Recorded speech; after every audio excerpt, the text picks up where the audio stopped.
Je m'appelle Cédric Favero, donc je suis promotion 1998, chimie de formulation.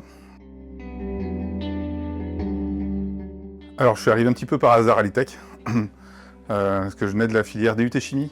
Donc je suis rentré sans vraiment connaître le programme et je me suis assez rapidement retrouvé dans la partie chimie de formulation parce que ça faisait appel aussi bien à de la chimie qu'à de la formulation et j'aimais beaucoup la partie polymère. Donc d'ailleurs c'est pour ça que j'ai fait un DEA.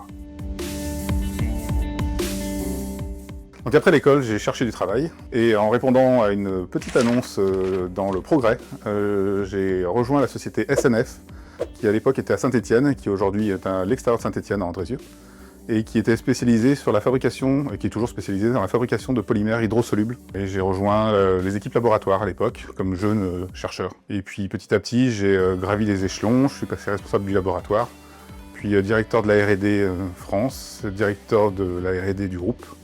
Et je suis rentré en direction générale il y a une quinzaine d'années. Et j'ai quitté le groupe SNF il y a 1 an et demi.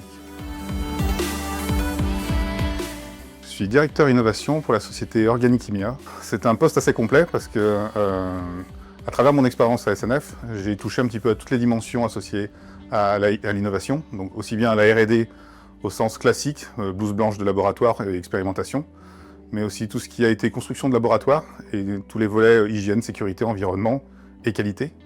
La partie propriété intellectuelle, donc toute la partie gestion brevet, aussi bien les brevets à déposer, les brevets à défendre, et l'analyse des brevets de nos concurrents.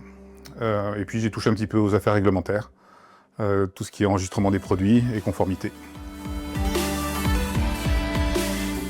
Les journées sont assez engageantes. On a forcément des équipes à manager, donc on doit aussi manager par l'exemplarité. Donc il faut être présent et il faut savoir manager de manière égale. Donc on doit créer des organisations avec des lignes hiérarchiques et savoir se reposer, déléguer et apprendre aussi. Ce sont des métiers qui sont en forte révolution avec l'intelligence artificielle, la digitalisation, la robotisation. Donc il ne faut pas croire qu'on peut s'asseoir sur sa formation initiale. C'est une formation d'ingénieur, donc on a une formation initiale qui est pluridisciplinaire, qui va au-delà de la science. Donc ça, ce sont des choses que j'ai gardées. Savoir s'ouvrir, essayer d'apprendre de tous les métiers. Souvent, on imagine que le métier d'ingénieur, c'est souvent lié à l'innovation, à la R&D.